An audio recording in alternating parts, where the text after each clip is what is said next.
Faarfannaan Daawit kun haala keessa jirru wajjin guyyaa har'aatiif kan nu kennameedha. Har'aa torban dhiphina Gooftaa yaadataa yeroo adeemnu kana torban sanbata guddaa isa shanaffaa keessa jirra. Torban isa ittaanu keessaa torbee dhiphina isaa keessatti yeroo kadhataa qabaannaa torban isa kana booda jechuudha. Daawiti waa'ee cubbuu isaa Waaqayyoon duratti gaabbee gaddee kan inni faarfateedha faarfannaan kun. Yeroo yakkee yeroo Oriyooniin adda waraanaatti yookiin Uriyaa adda waraanaatti ergee haadha manaa isaatii wajjin yeroo ejjatti cubbuu ejjaatti kufee Naataan raajichi isa ifatee jennaan gaabbee yeroo inni itti qalbii jijjiirrateedha kun. Yeroo sanatu Waaqayyoo na waameera, Waaqayyo adda na baafateera, ani garuu hamaan hojjedhe, ani cubbamaadha, akkuma dhaloota kootii kaaseeyyuu ani cubbamaadha. Kanaaf Waaqayyo nan balleesse, gaarummaa araaraaf oo'aa natti argisiisi jedhee karaan ittiin fayyan araara Waaqayyoo, oo'a Waaqayyoo, dhiifama Waaqayyo kennu duwwaa akka ta'etti dubbata. Namni cubbuutti yoo kufe yoo yakke Waaqayyoon biraa abdii qabna Yesus Kiristoosiin. Qalbii keenya yoo jijjiirranne yoo balleessaa keenyatti gaddine inni nuuf jedhee du'e, inni nuuf jedhee fannoo irratti dhiphate, dhiphina sammuu keessaa, dhiphina yaadaa keessaa, kissi cubbuu jalaa bilisa nu baasa. Cubbuu ofii fuula Waaqayyoo duratti mul'inatti beeksisuun akka Daawit kana barbaachisaadha. Waaqayyo iddoo gadi fagoo arga. Namni cubbuu isaa Waaqayyoon duraa dhokfachuu danda'u tokko illee hin jiru. Yoo dhokfachuu yaale dhiifama hin argatu. Firoota koo ganama kana isiniin afeera.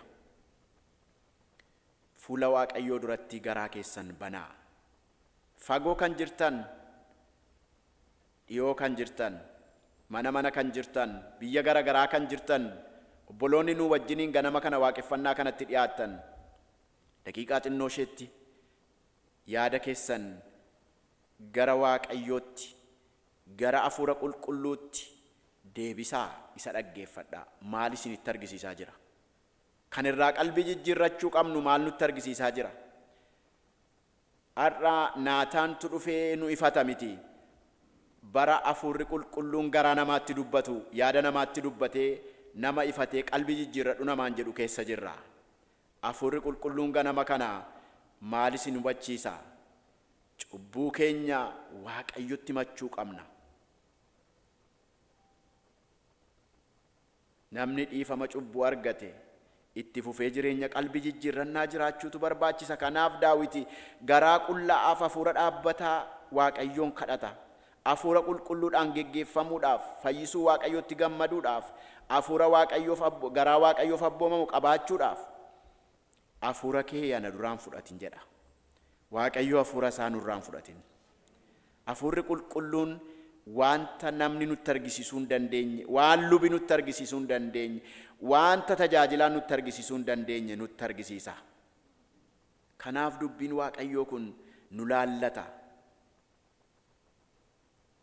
Akka namichicha qaraxxuu sanaa yaa Waaqayyo ana nama cubbamaatti araarame jennu Luqaas 18:13 irratti namicha Faarisichaa wajjin mana kadhataa galee yommuu inni Faarisichi galateeffatu bagani nama Yuudii ta'e bagan akka namicha qaraxxuu kanaan ta'ini ani aarsaa koo nan kaffalaa nan guyyaatti kadhata koo addaan hin kutuu jedhee yeroon of jajee dhaadatutti qaraxxichi garuu laphee isaa rukutatee lafa laalee yaa Waaqayyo ana nama cubbamaatti araarami jedhe.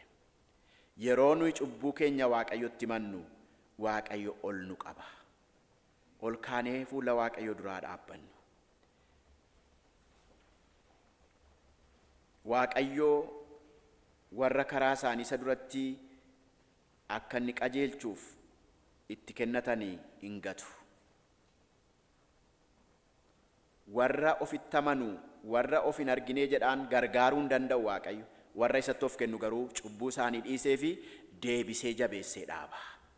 Waaqayyo waan keessa linne keessaa, waan keessatti kufnee jirru keessaa, waan yaada keenya mo'atee jiru keessaa, waan nagaa nu dhowwu keessaa, waan mana keenya nagaa dhowwu keessaa ganama kana hafuura qulqulluudhaan qalbii jijjiirrannee akka baanu Waaqayyo barbaada. Cubbuun Daawit mana Daawit nagaa dhowwe, dhala Daawit nagaa dhowwe, qalbii jijjiirrate. Wanti nagaa sin dhowwu jira, wanti sin jeequ jira, wanti mana keessaa nagaa sin dhowwu jira, wanti bakka hojiitii nagaa sin dhowwu jira. Tarii nama biraatti quba qabaa jirra, tarii sababiin isaa numa ta'a. Ganama kana qalbii jijjiirrannu natti araarami yaa Waaqayyo, naa dhiisi yaa Waaqayyo. Nama ati akkan ta'u barbaaddu ta'ee hin argamne, amma garuu hafuura kee qulqulluu ana duraan fudhatin. Hafuura jiraataa sana na keessatti haaressi jennee Waaqayyoon kadhanna. Maqaan Waaqayyoo bara baraan ulfaatu. Maqaan kee eebbifamu. Maqaan kee ololaa jedhu. Nu warra bade nu barbaadde. Nu warra cubbuun hidhate nu hiikte. Nu warra karaarraa badde karaatti nu deebifte. Kun immoo karaa Yesuus Kiristoos nu ta'e. Karaa keenya deebi'uun hin jiru. Deemuu duwwaadha. Karaa keenya yaada geeddarachuun hin jiru. Yaada keenyatti cichuu duwwaadha. Karaa keenya of ilaaluun hin jiru. Nama biraatti quba qabuu duwwaadha. Yaa Waaqayyo, ati garuu karaa isa dabarsee of kennee agartuu keenya nu bantee Yesuus Kiristoosiin nutti araaramte galanni siif haa ta'u. Maqaan kee bara baraan haa eebbifamu. Ganama waaqeffannaa, ganama fuula kee duratti dhiyaachuu kanatti hin yaadanna dhiphina kee, hin yaadanna isati nuu kadhatte, hin yaadanna isati nuuf jirma baatte, hin yaadanna isati nuuf tuffatamte. Ganama kana kanaaf fuula kee duratti dhiyaanne sun hundumti nu anaaf sirra ga'e ana nama cubbamaa nama arisiin jenna. Nutti araarami. Obboloota koo alaala jiranu, fagoo jiranu, dhiyoo jiranutti araarami. Sagaleen kee ganama kana gara isaaniitti dhufee gurra isaaniitti yommuu dhaga'amu maqaa Yesuus Kiristoosiin ana nama cubbamaa nama ari jechuudhaaf ija jabina isaanii kenni. Ganama kana hafuura kee qulqulluutti iddoo kana kennina. Waaqeffannaa keenya sitti kennina. Warra miidiyaa irraa tajaajilan sitti kennina. Warra lallaban, warra faarfatan sitti kennina. Warra yaa Waaqayyo karaa miidiyaa, sooshaal miidiyaa nu hordofaa jiran sitti kennina. Mana mana isaanii kan jiran harka keetti kennina. Ganama kana namni hafuura keetiin haareffamu. Abdii ati kennite ilaalee hafuura qulqulluudhaan haareffamu. Nagaan jireenya namaa keessa haguutu. Gaddi ammeenyi kissiin cubbuu maqaa Yesuusiin namoota irraa kan fuudhame haa ta'u. Araarri Waaqayyoo namoota hundumaa irratti haa ta'u. Jalqabaa amma xumuraatti waaqeffannaa keenya keessatti argami jennee si kadhanna.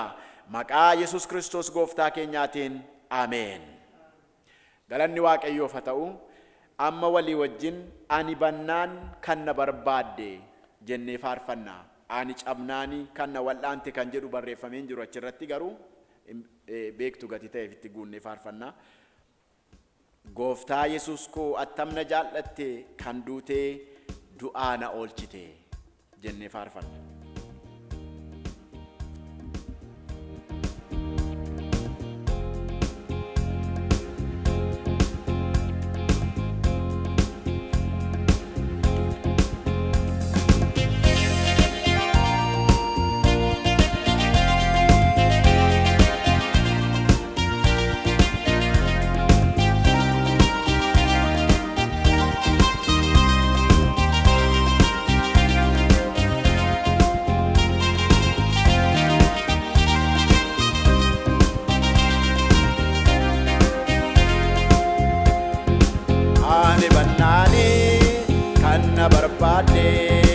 Ani cabnaani kan na wal'aante gooftaa Yesuus koo attam na jaallatte kan duutee du'aa na oolchite. Gooftaa Yesuus koo attam na jaallatte kan duutee du'aa na oolchite. Ani bannaani kan na barbaadde, ani cabnaani kan na wal'aante gooftaa Yesuus koo attam na jaallatte kan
gooftaa Yesuus ati dinqiidha kan sin baagateef ati daa'oodha gara kee dhufna nama nariitu ulfaadhu gooftaa waan hundumaatu gara kee dhufna nama nariitu ulfaadhu gooftaa waan hundumaatu ani bannaani kan na barbaade ani cabnaani kan na wallaante gooftaa Yesuus koo attam na jaallatte kan duute du'aana oolchite gooftaa Yesuus koo attam na jaallatte kan duute du'aana oolchite waaqa jaalalaa mooti amanamaa hangafa nagaa mooti ilmaan namaa situu na waame baaduu koo jibbee garaa jireenyaa harka koo qabee situu na waame baaduu koo jibbee garaa jireenyaa harka koo qabee ani bannaani kan na barbaade ani cabnaani kan na wallaante gooftaa Yesuus koo attam na jaallatte kan duute du'aana oolchite gooftaa Yesuus koo attam na jaallatte kan duute du'aana oolchite galanni kan kee yaa ilma abbaa jireenya koo darbeef baay'iseen gabbaa garuu gooftaa koo na fayyifatte qabaadina koo galaana baafte garuu gooftaa koo na fayyifatte qabaadina koo galaana baafte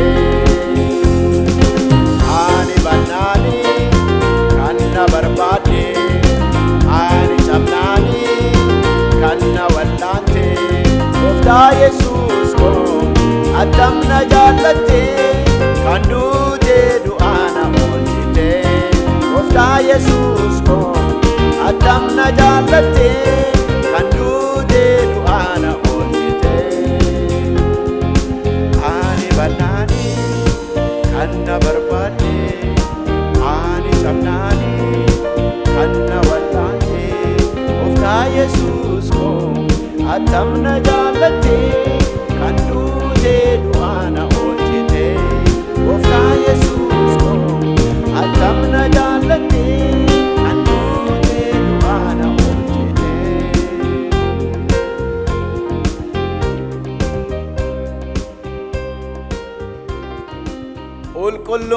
Qulqulluudha Waaqayyo gooftaan maccaa lafti hundinuu galata isaatiin guuteera hoosaa'inaa mootiin inni maqaa Waaqayyo gooftaatiin dhufu galateeffamaadha nagaan Waaqa irratti hooqubaanis ol Waaqa gubbaatti Waaqayyo gooftaan isa qulqulluu mana qulqullummaa isaa keessa jira teessoon isaas Waaqa irraa garaa cabaadhaaf hafuura gaddeebi'aa kan qabanutti dhiyoodha warra gaddanii cubbuu isaanii isatti mataniif in dhaga'a kadhata isaaniis in dhaggeeffata kanaaf kottaa amantiidhaan gara teessoo ayyaana isaatti dhiyaannee Waaqayyo keenya gooftaa in kadhanna daqiiqaa xinnoo isheetiif dhuunfaa keenyaan cubbuu keenya Waaqayyotti himanna namni hundinuu cubbuu ofii isaa Waaqayyotti himatu araara gaafatu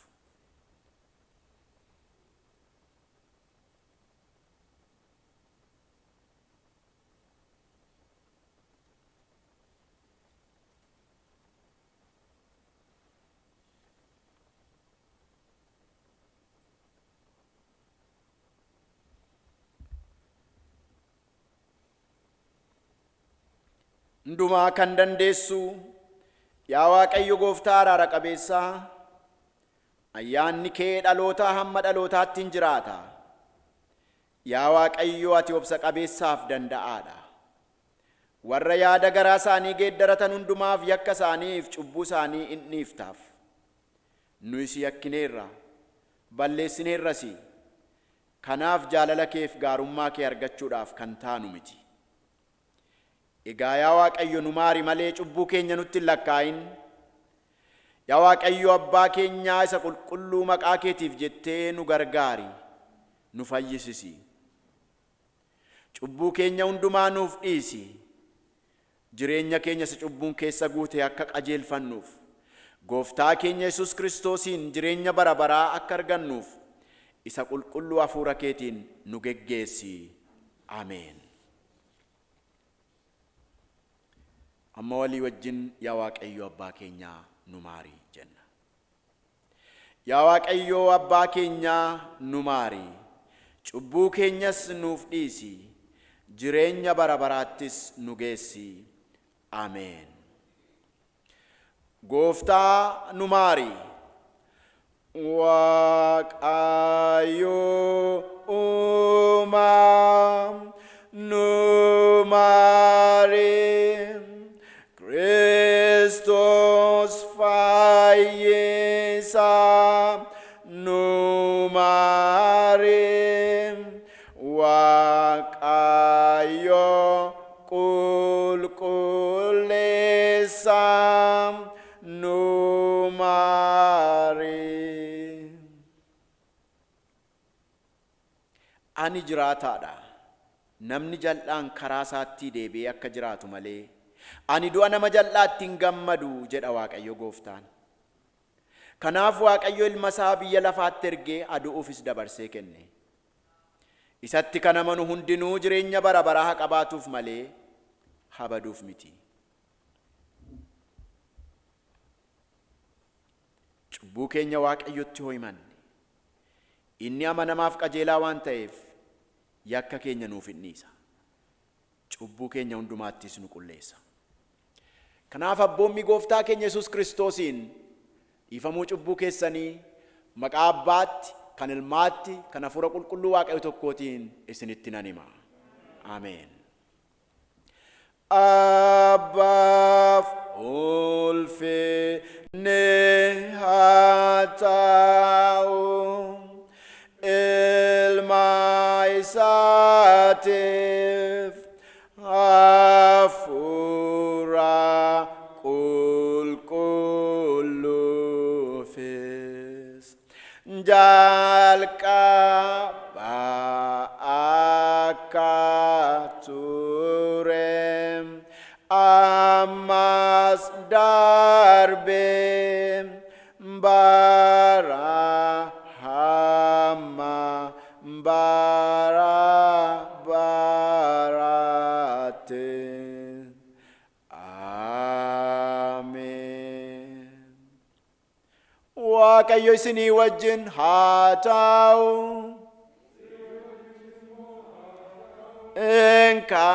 Kadhannaa. Galanni ulfinni maqaa keetiif haa ta'u. Ganama kana sagalee gammachuu nu dhageessifteef galanni siif haa ta'u.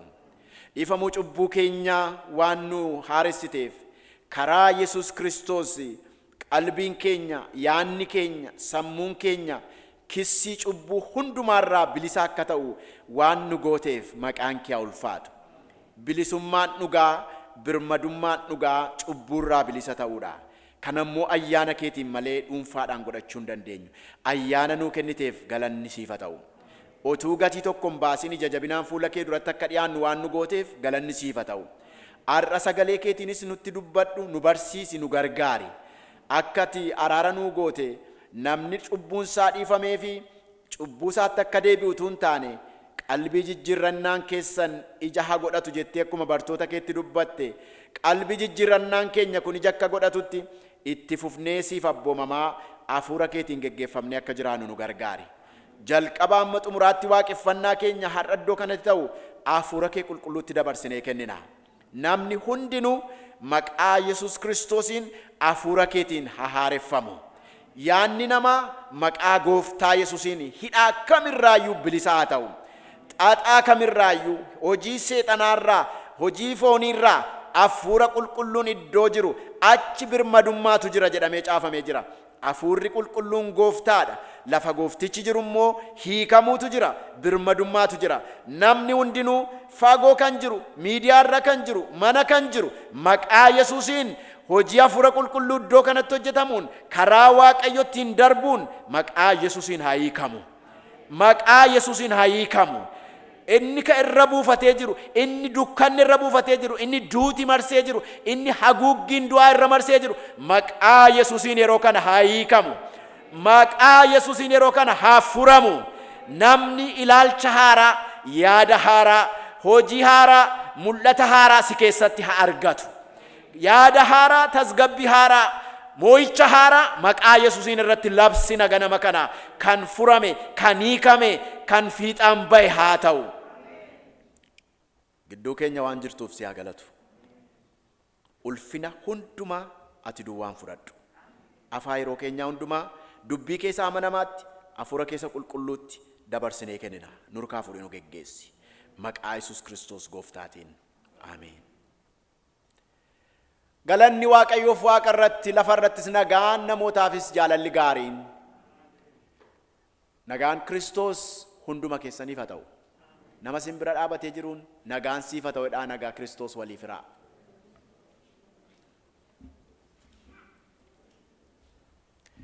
Nooraa guddaa Waaqayyoon in galateeffannaa ganama kanaa yeroo itti walii wajjin karaa faarfannaa miidiyaa ministiriin nu qindeesse waaqeffannaa walii wajjiniin faarfannaa kanaan waaqeffannuudha. Yeroo gara isaaniitti isinii deebisa.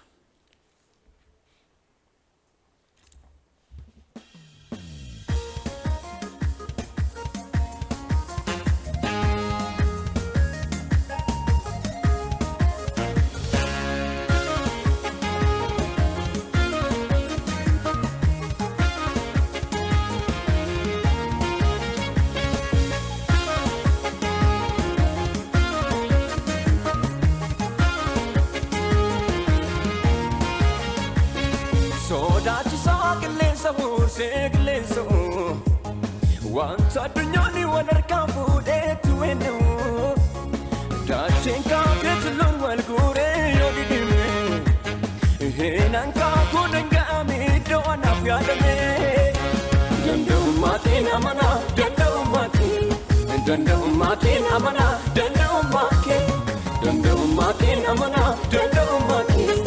dandumati namana dandumati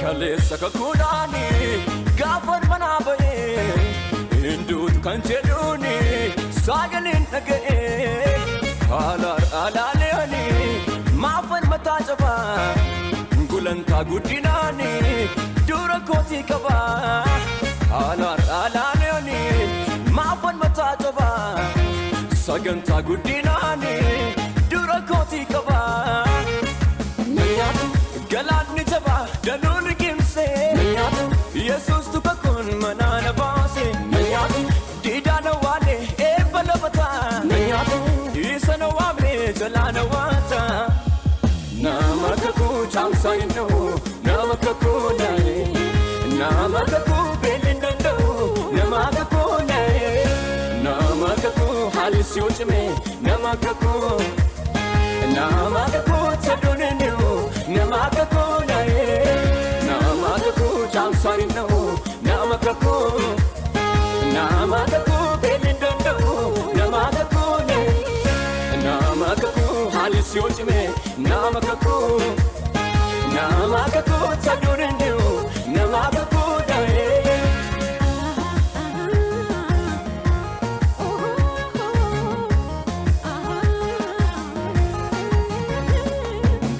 Dachedu fatena loto yenau albin goto tas bukte yote na kan juru duti mandara tolgale labbe motota kelle sibitai tingalu nabake duti nangabu namakaku chamsaino namakaku nai namakaku belindondo namakaku nai si ulcime nama kakuu nama kakuu taduninu nama kakuu nae nama kakuu jamsani no nama kakuu nama kakuu belindondo nama kakuu nama kakuu hali si ulcime nama kakuu taduninu nama kakuu nae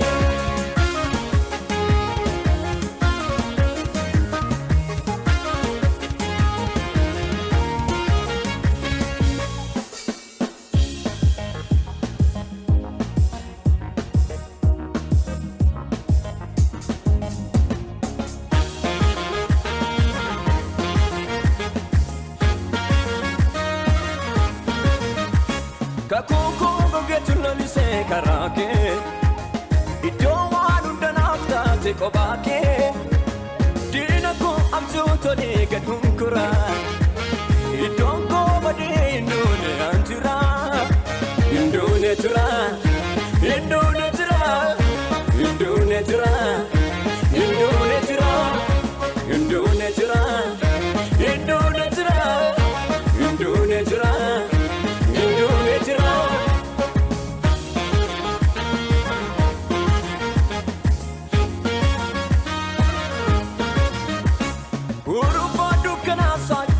Kami ufte garako awala gubana batte jirte talaya doko kan miti anofi yani harako bidolka angafte giduna galan godwane gadilendua nanyane inan soda esuri nanyane inan soda esuri nanyane inan soda esuri nanyane inan soda esuri nanyane inan soda esuri nanyane inan soda esuri nanyane inan soda esuri nanyane inan soda esuri nanyane nanyane galanni waaqayyoof haa ta'u nama kakuu isin nama kakuuti nuyi nama kakuuti waaqayyotu kakuu nu wajjin gale kakuu hin cabne kakuu hin shakkamne kakuu booddeetti hin deebifamne nurra dhaabbateetu hin taane amanamummaa isaarra dhaabbatee waaqayyo kakuu nu gale kakuu sanaan jiraanna kakuu sanaan deemna kakuu sanaan hafuura baafanna maqaan gooftaa ulfaatu kanaaf yaaddofnu hin sodaannu Phaawulos akka jedhe maaltu jaalala Kiristoositti gargar nu baasaa na baasaa jedhe beelamoo dheebuudhamoo dhukkubamoo abuudhamoo argachuudhamoo du'amoo maaltu gargar na baasa jedhe gooftaa koo Yesuus Kiristoositti kan gargar na baasu tokkollee hin jiru jedhe kakuun sana homtuu gargaritti isin hin baasu yoo isin kakuu sana dhiiftan iyyuu kakuun sun isin hin dhiisu beektu miti yoo isin isa dhiiftanii deemtan iyyuu inni garuu isin gad hin dhiisu maqaa waaqayyoo ulfaatu nu nama kakuutii kakuun kun immoo waaqayyoorra dhaabbatee jira guddaa waaqayyoon hin galateeffannaa hafuura waaqayyoo isaa akkasitti faarfannaadhaan nutti dubbateen waaqayyo isaa eebbisu jenna faarfataa kanaaf warra faarfate hundumaa yeroon kun yerootti kutaa macaafa qulqulluu walii wajjin dubbifannuudha guyyaa har'aatiif kan nu kenname macaafa Ermiyaas raajichaa boqonnaa 31 lakkoofsa 31 amma 34 obboleessa keenya Asaffaatu dhufee nu dubbisa. The first reading for today is from Jeremiah chapter 31 verses 31 through 34.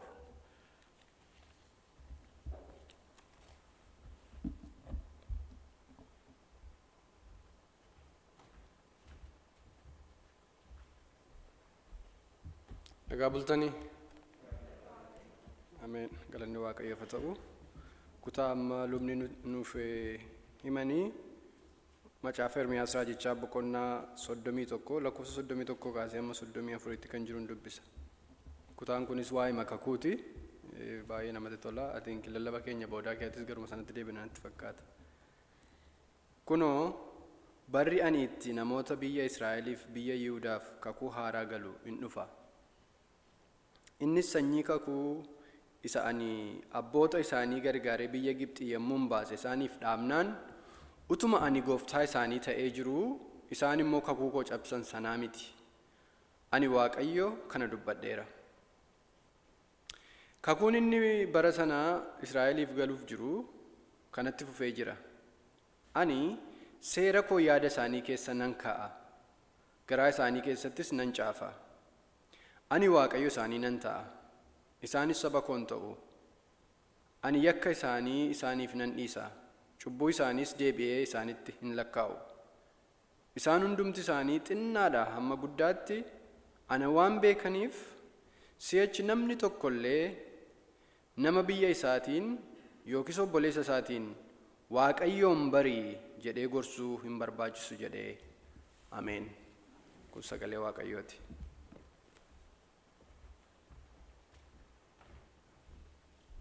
Waaqayyo si haa eebbisu Asaffaa.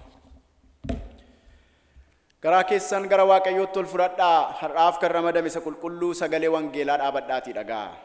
Wangeelaa Yohaannis boqonnaa 12 lakkoofsa 20 amma 33tti dubbifanna.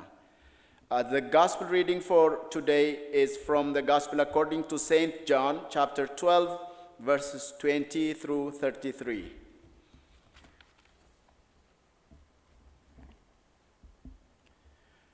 Warra yeroo ayyaanichaatti sagaduudhaaf ol ba'an keessaa Giriikonni tokko turani. Isaan kun Filiphoos nama Beetesaayidaa isa kutaa biyya Galiilaa sana biraa dhufanii Yesuusin arguu feena Gooftaa jedhaniin. Filiphoos immoo dhaqee Indiriyaasitti hime. Indiriyaasii fi Filiphoos walii wajjin dhaqanii Yesuusitti himani. Yesuus garuu deebisee yeroon ilmi namaa ulfina isaatti ol fudhatamu ga'eera. Dhuguman isinitti hima. Ijji qamadii biyyoo keessa bu'ee yoo du'uudhaa baate tokkichuma ta'ee hafa. Yoo du'e garuu ija baay'een godhata. Namni jireenya isaa mararsiifatu jireenya isaa hin dhaba. Namni biyya lafaa kanatti jireenya isaa hin mararsiifanne garuu jireenya bara baraatiif isan kaa'ata. Namni tokko yoo anaaf ergamuu barbaade ana duukaa bu'uun hin ta'aaf. Inni anaaf ergamus lafa an jiru in jiraata. Namni anaaf ergamu yoo jiraate abbaan koo ulfina hin kennaaf jedhe. Yesuus itti fufee amma lubbuun koo dhiphatteetti. Egaa yaa abbaa yerootti kana na oolchi jedhu mooree. Garuu sababiidhuma kanaaf ani immoo gara yerootti kanaa dhufe. Garuu sababiidhuma kanaaf ani immoo gara yerootti kanaa dhufe. Yoo yaa abbaa maqaa kee ulfeessi guddisi jedhe. Yommus sagaleen tokko waaqarraa dhufe raawwadhee ulfeessee guddiseera. Si'achis nan ulfeessa nan guddisas jedhe. Tuuta achi ijaajjee dhaga'aa ture keessaa kaan qaqawweedha jennaan kaan immoo ergamaa Waaqayyootu isatti dubbate jedhan. Yesuus immoo deebisee sagaleen kun sababii keessaniif dubbate malee sababii kootiif miti. Yeroon firdii biyya lafaa kanaa amma inni hamaan biyya lafaa kana seerratus amma gad hin gatama. Ani yommuun lafarraa ol kaafamu nama hundumaa ofitti nan harkisa jedhe. Kanas du'a attamii du'uudhaaf akka ture tuquuf jedhe. Kun sagalee Waaqayyooti. Kuma dhaabbannee jirrutti amantii kiristiyaanaa keenyaa beeksifanna.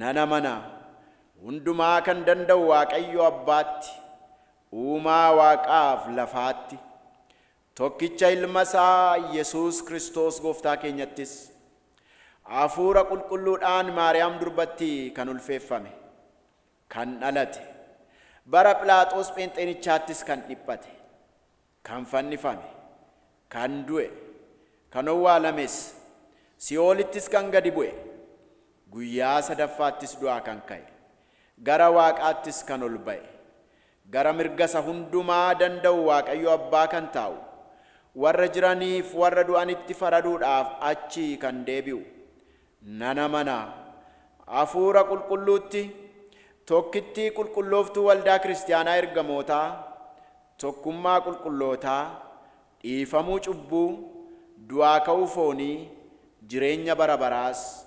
Ameen. Amantii beeksifanne kanatti Waaqayyo bara baraatti jabeessee nu haa eegu. Nooraa.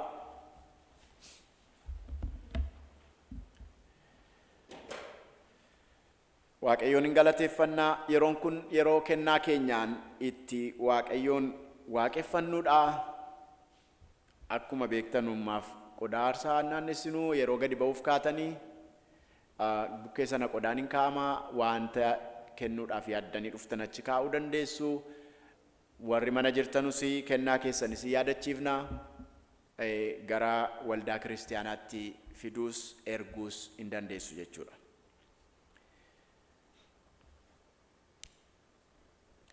Garuu kana keessatti utuun hin galateeffatiin kan hin dabarre namooti mana yoo jiraattan iyyuu yoo akkasittiin dhuftanii kennaa kennuudha baattan iyyuu baay'ee waldaa kiristaanaatiif waan isinirraa eegamu karaa onlaayinii gochaas jirtu waan ta'eef Waaqayyo isin haa eebbisu isiniin jenna.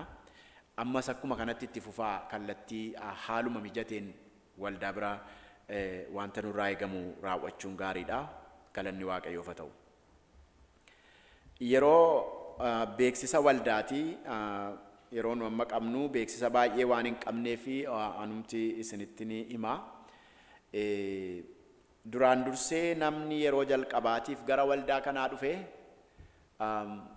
keessummaan yoo jiraate yookiin mana turee har'uma kan dhufee yoo jiraate harkanatti argisiisuu danda'a. Obbo Agaafa nama afurtu nama sadii jira. Nama afuriyyuu natti fakkaata. Obbo Agaan nama lama bakka bu'anii baasanii. Tole Obbo Agaa ol tokko ol jettanii nagaa gaafachuus waan isinitti dhaga'ames jechuu dandeessu.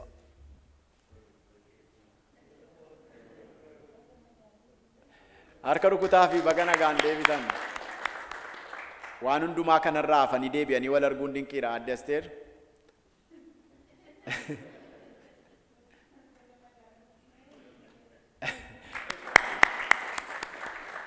Obbo Ambisa.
Obbo Alamaayyoo.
Nama biraa jira?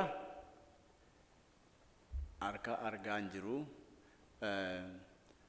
Warri miidiyaa irraa gara sagantaa kanaatti dhuftanii iddoo yeroo jalqabaatii fi kan argitanii maa inni kun jettanii itti gortanii nu wajjin jirtanii kun waaqeffannaa sanbata guddaa ganamaa waldaa kiristiyaanaa warra wangeelaa Oromoo Our Redeemer kan magaalaa Minneapolis Minnesotaatti argamtuudha.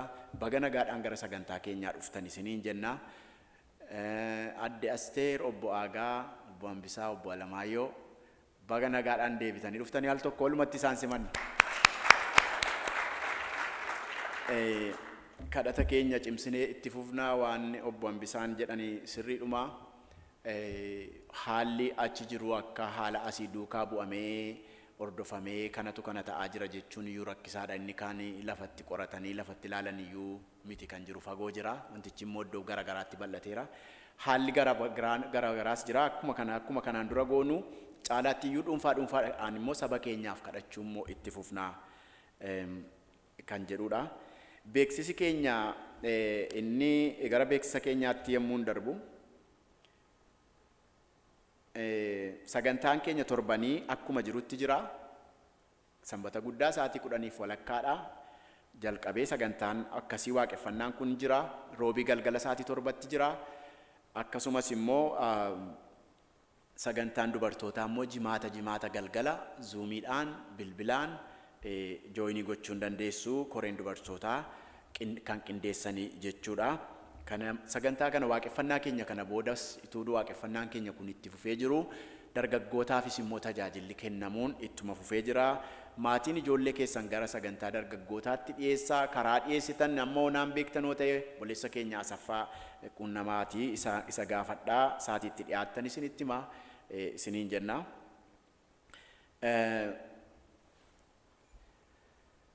Har'a barumsa keenya torbanarraa jalqabne mata duree waggaa irratti barumsa jalqabne kutaa tokkoffaa Asaffaan torbanarraa nu barsiisee ture. Har'as yeroo lallabaatti barumsuma sanaa kutaa lammaffaa itti nuuf fufaa sagalee Waaqayyoo isa warri of kolanii hafanii ammas hidda yaafatanii waliin horuu jedhu Isaayaas 37:31 irratti isa argamu irratti kutaa lammaffaa isaa nu barsiisa jechuudha har'a Asaffaan.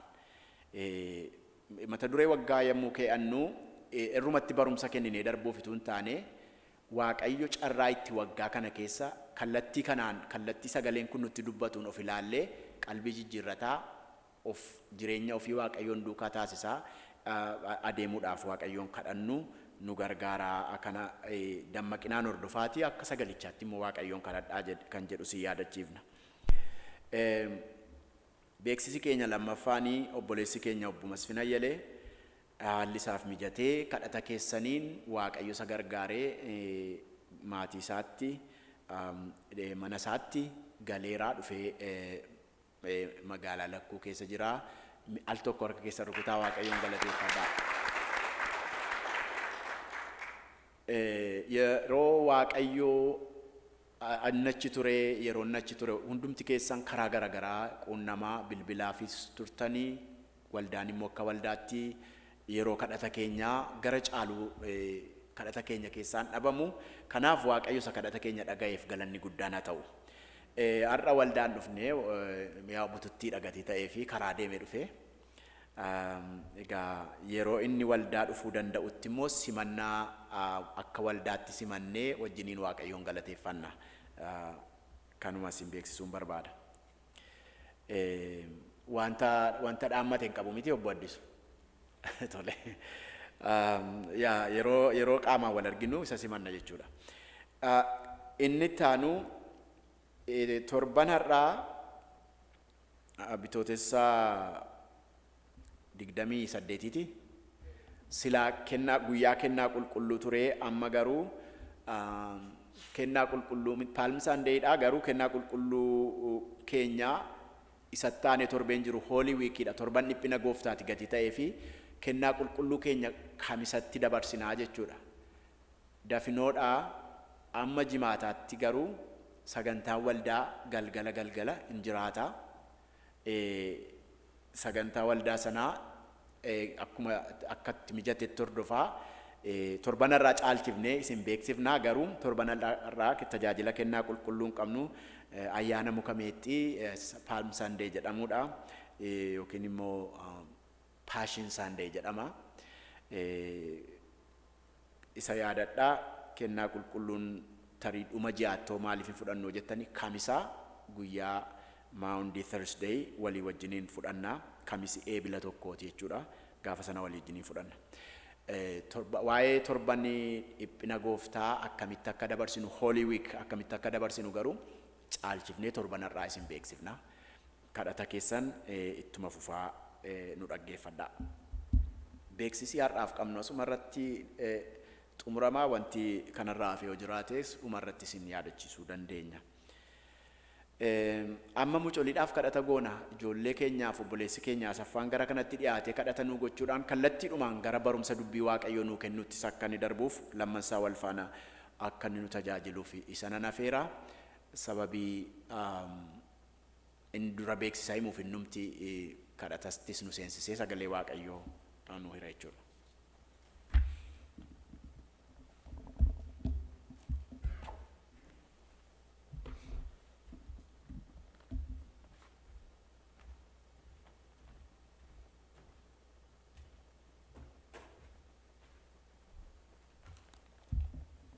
Nagaan isiniif haa ta'u jedharra deebi'ee baga nagaadhaan dhuftanii obbo Lamaayyoo irraan jalqabaa. Obboon Bisaa moo obbo Lamaayyoo kanaan dhiyeenyatti kan waldaa dhufe.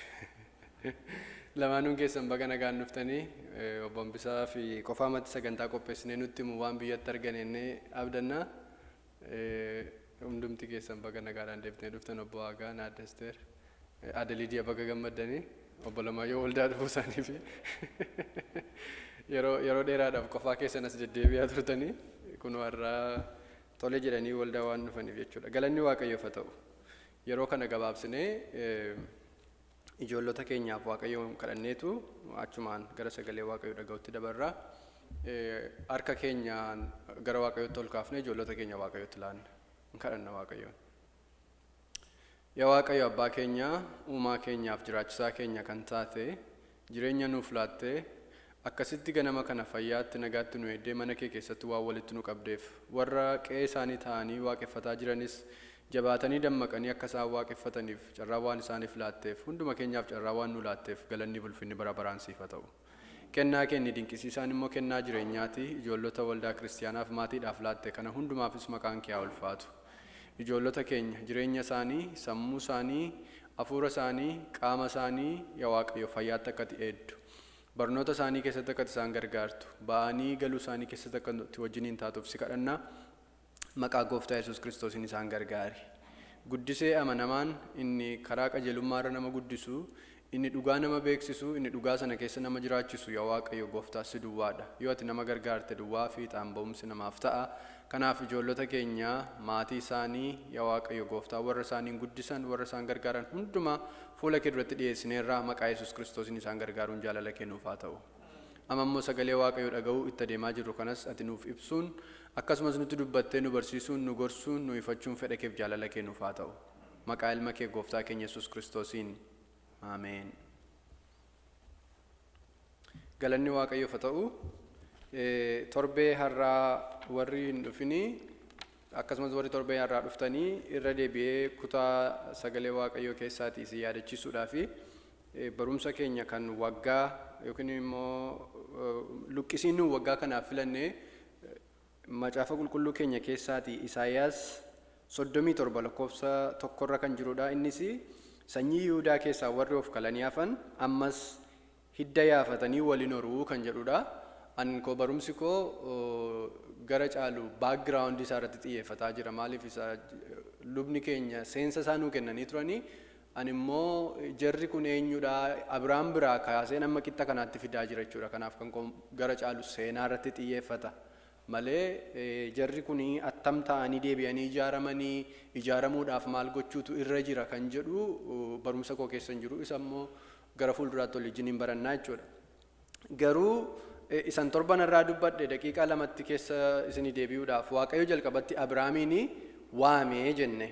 Abrahaamiin waameetu sin baay'isaa qomoo kee nan baay'isaa sin eebbisa eebbansi godhattiin jedhe jennee isa booda Abrahaamii fi Saaraanii akkamittiin nu eebbisa laata Waaqayyo jedhanii rakkataa turanii karaa Aggaaris yaalanii innis hin taane garuu Waaqayyo waggaa 25 booda Isiyaaqiin kenneefi Isiyaaq kun immoo gaafa fuudhee jedhu ijoollota rakkisoo lama godhate warra garaa haadha isaanii keessaa ka'anii waliin mormanii Yaaqoobii fi Esawu jechuudha.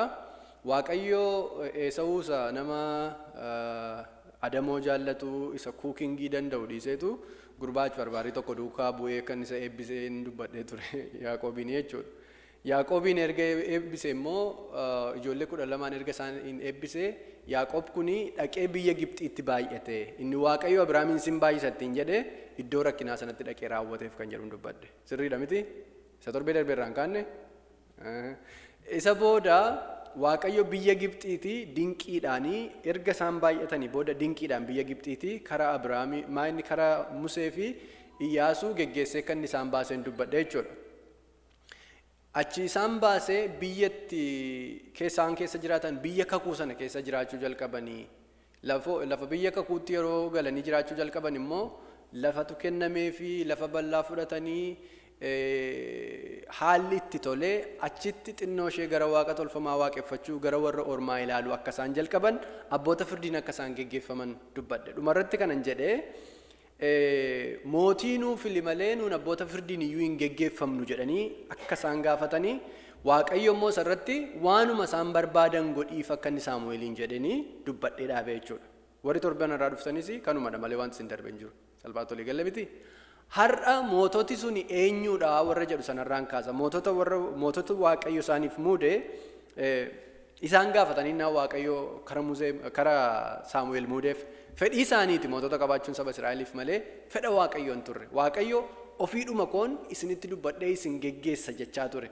Isaan garuu akka warra ormaa kana warra ollaa keenyaa kana mootii barbaanna nusi mootiin nuuf murteessu murtii jedhanii yeroo isaan gaafatanii jarri kuni sirratti dubbachuu isaaniitu hin taane yookiin immoo bulchiinsa kee diduu isaaniitu hin taane anaan didanii jedhe Waaqayyo sababii anaan didanii fi ittiin gaddiniiti waanuma isaan barbaadan isaaniif godhi jedhee mootii muuduu fi murteesse jechuudha. Kanaaf mootiin muudaman suni seenaa saba Israa'el keessatti United Monarchy jedhama yookiin immoo yeroo isaan itti walii galanii waliin bulaa turan erga biyya Gibxiitii ba'anii yeroo isaan itti walii galanii waliin bulaa turan mootota 3 qabu turan. Mootiin ni jalqabaa Saa'oli. Saa'oliin hin yaadattu. Saa'ol kuni qomoo xinnaa keessaatii waamame. Utuunni harree barbaaduu deemu harreen abbaa isaatii badee jira. Harree barbaaduutuma deemaniiti Saamu'eel bira dhaqanii akka inni waa'ee harree isa badee sanaa itti mu barbaadan harreen abbaa kootii badee jira harree kana nu arguu danda'a laa'oo yookiin immoo yaada nuu kennuu danda'a waa'ee harree dhanii dhaqanii naani waa'ee harree dhiisi Waaqayyo siin barbaada ittiin jedhe Saa'oliin galanni Waaqayyo ta'u. It's funny baay'ee na ajaa'iba nama harree barbaaduti tur rakkoon qabu waa'ee harreen galteetti abbaan kee waa'ee kee yaaddaa jira siin garuu hin barbaadamtaa jedhameetu muudame Saa'ol. Saa'ol kuni he had very tough time baay'ee rakkisaa ture leadershippiin isaa maaliif transitional governmentii wayiidha kan inni geggeessaa ture. Abboota firdiin buluu keessaati gara mootummaadhaan buluu keessatti dhufa sababii ta'eef birookiraasiin diddiriiree caasaan bulchiinsaa diddiriiraa gaariin tokko hin turre yeroo sana isaaf. Kanaaf waanuma akkuma pragmaatikii ture hojiinsaa asitti waa godhaa achitti waa godhaa uummataan kottaa na duukaa kaa jedhee dhuma waa hojjeta malee caasaa diriiraa qabaatee geggeessaan ture. Kanaaf he was a transitional leader. Mootii yeroo ce'umsaa wayii fakkaata ture jechuudha. Yeroo itti Waaqayyo saba sana iddoo tokkotti walitti fiduu yaalii gochaa ture sana keessa jechuudha.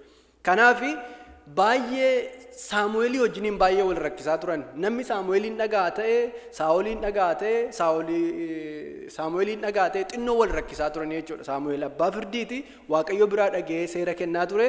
Saa'ol immoo is kind of charismatic leader kanaaf xinnoo ishee rakkataa ture jechuudha. Haa ta'u malee saba sana walitti fidee geggeessuu jalqabe. Adeemuu jalqabe hamma tokko hojjete.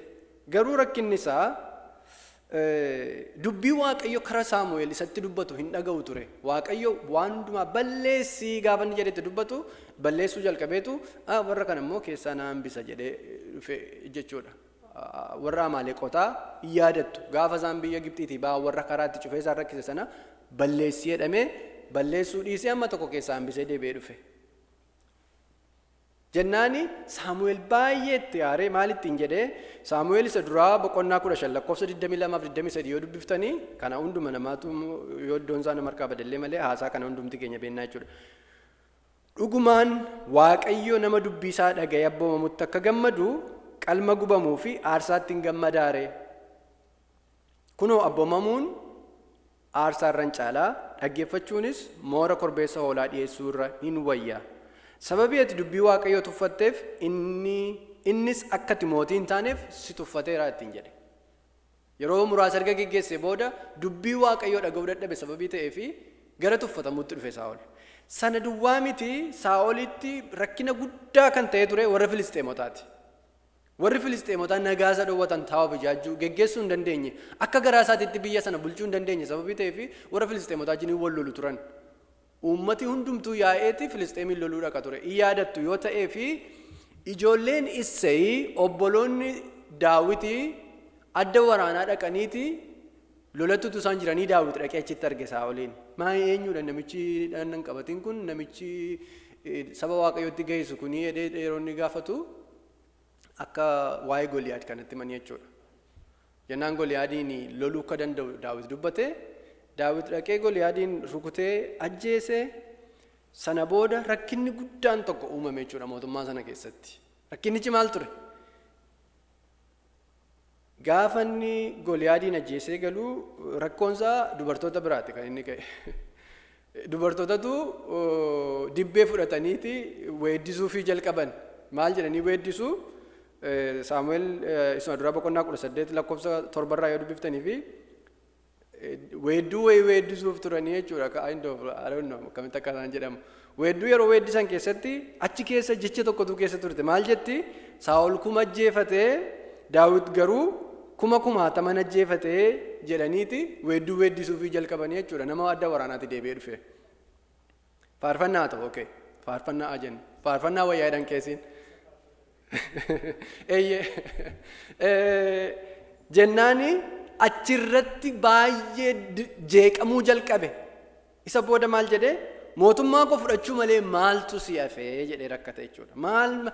Kana booda mootummaa koo fudhachuu malee maaltu si hafee uummanni si duukaa bu'ee anaan dhiisee jedheetu Daawit irratti ka'e jechuudha. Egaa Waaqayyoon dhaga'uu dhiisuu duwwaatu hin taane Saa'oliin kan baay'ee rakkisaa ture maal ture? Hinaaffaadha. Obboleessa isaa irratti hinaafuutti itti dhufe jechuudha. Booda Daawitiin ajjeesuu barbaadee duukaa bu'ee rakkise. Daawit isa booda maal ta'e beektu? Riphee lolaa ta'e afaan sammaatiin jechuudha. Mitiire? Waliin gallu baqatee olii gadi deemee riphee loltummaatti deebi'e Daawit afaan ammaatiin akka nuu galuufi jechuu kooti. Riphee loltummaa jalqabe maaliif? Riphee loltummaa adoonnoo loluyyuu ture Saa'oliin quba isaatti hin buusu ture. Garuu namoonni isaaf amanaman turaniiru Saa'olii biyya keessa baadiyyaa keessa walii gad deemee ajjeesuudhaaf walii gad isa barbaada ture. Ari'uu jalqabe jechuudha. Kanaaf Saa'ol namni isaan nuuf muudamu jedhanii Israa'eloonni barbaadanii muudatan mootii isaan barbaadan kuni isaan hojjechiifate nama dubbii Waaqayyoon dhageenye ta'e nama mucaa tokkotti dargaggeessa ola deemaa tokkotti inaafamoo ta'e. Dhumarratti billaa ofiisaatiin du'e Saa'ol. Waaqayyo nu haa gargaaru. Ameen. Billaa ofiisaatiin du'e. Sana booda Daawit dhufa. Daawiti akka Saa'ol utuu hin taane biyya sana gaarii godhee bal'isee diinota mo'atee geggeessaa ture. Hojii baay'ee hojjete Daawit. Garuu bulchiinsa Daawit keessaa qaawwaa guddaan tokko haadha manaa namaa fudhachuu ture. Haadha manaa namaa fudhate. Sababii haadha manaa namaa fudhateef immoo dubbii sana dhoksuudhaaf abbaan manaa ishee akka inni ajjeefamu godhe adda waraanaarra dhaabe. Achiitii kaasee dubbii baay'eetu badeen. namicha Uuriyaa jedhamu yaadattu haadha manaa Uuriyaa eetichaa jechuudha kan inni fudhate. Sababii inni mana nama sanaa diigee fi mana Daawit keessatti rakkina guddaatu uumame. Ijoolleen isaa walirratti ka'an, isarratti ka'an, manni isaa baay'ee jeeqame. Sana duwwaatu hin taane ilmaan isaa mootummaarraa isa kaasuudhaaf duukaa bu'an Daawit duukaa. Mucaa isaatu mootummaarraa isa kaasuudhaaf yeroo namni dhufu mooraa seensa biyya sanaa dura dhaabbateetu namoota offendidii ta'an namoota guungummii qabanii walitti qaqqabachuutti ka'ee dhaabbate. Daawit irratti kaasisuudhaaf jechuudha. Booda Daawiti namni biyya Waaqayyo akka dinqiitti gargaare Daawitiin kan nama ajaa'ibu warra Filisxeemotaatu isa dhoksee yeroo biyyi nagaa ta'u gara biyyaatti isa deebise. Booda deebi'ee baqate jechuudha Daawit. Yerusaalemii warra Yebuusotaa harkaa fuudhee kan magaalaa bulchiinsa isaatii godhatee waan gaarii hojjete hundumaa kana keessatti mootummaan isaa baay'ee raafamee rakkina garaagaraa keessa darbe jechuudha. Garuu sababii baay'ee dafee qalbii jijjiirratuu fi Waaqayyo immoo araaratti agarsiise Daawititti. Solomoon eenyurraa dhalate? Solomoon kan irraa dhalate haadha manaa Uuriyaa eetichaa sanarraati miti? Akkas miti? Eeyyee isarraa dhalate. Yidiidiyaa jedhama ture maqaan isaa. Waaqayyo dhiifama godhee fi gaafa inni qalbii jijjiirratu araara godhee fi ilma kennee fi ilma isa mootii ta'uuf sana immoo dabarsee kenneef jechuudha. Booda immoo kenneef jechuudha. Waaqayyo waaqa adabuudhas waaqa araaramuudhas akka addana keessaa dubbifnutti jechuudha. Waaqayyo badii nuun balleessinuu fi gatii isaa nuu kenna. Addana keessa yoo ilaaltanii fi namni waa godhee waa waliin dha'ee bahu tokkumti hin jiru badaa. Ulfaataadha baay'ee. Akkuma kana immoo gaafa namni qalbii jijjiirratee gara Waaqayyootti deebi'u immoo Waaqayyo araara namatti agarsiisa. Galanni Waaqayyoof haa ta'u. Mootiin sadaffaan Solomooniin ture. Kan Solomoon irratti baay'ee hin dubbadhu. Solomoon ogeessa ture jedhama miti. Mana qulqullummaa Waaqayyoos ijaare. Waaqayyo Daawitiin harka kee keessa dhiigatu jira sababii ta'eef mana naan ijaartu ilma keetu mana naa ijaarattiin jedhee mana qulqullummaa ijaaruu isaatiin yaadatama Solomoon. Garuu he was dictator. Baay'ee saba sana baay'ee ergatee rakkisee kan biraani maayinni one man shows jedhaniidha natti fakkaata kan Solomoon. Akka namuma tokkotu waan hundumaa dippiloomaasii irrattis asii warri biyya Itoophiyaas dhaqanii jedhamti macaafni qulqulluun. Waa'ee Solomoon akka itti yeroo haasa'u offendidii hin taatan jedhuma yaada salphisee dubbachuun barbaada. Hojii dippiloomaasii guddaa asittis achittis namni viziitisa gochuu dhaqaa akkaataan itti bulchiinsa isaa geggeessuu barbaadu immoo dubartoota achiis gama kanaas gama sanaas fuudhuu ture waan isaa jechuudha. Ture mini biyya Itoophiyaa keessas yaa poolitikaal meereejiin ilma jira maalligaa. yaa Nigisti Sheebaa jedhaniiru qeesiin anuu maqaa ishee iyyuu irraanfadheera. Waa'ee Nigisti Sheebaa irratti haasofnu waan macaafa qulqulluu keessatti hin barreeffamin tokko kanaan itti dabaluu barbaade qeesiin dubbannaani biyya Naayijeeriyaatti kuyiiniin keenya tokko Solomoon ijiniin dhattee achi kan jiraatte jirti jedhanii amanu warri Naayijeeriyaa.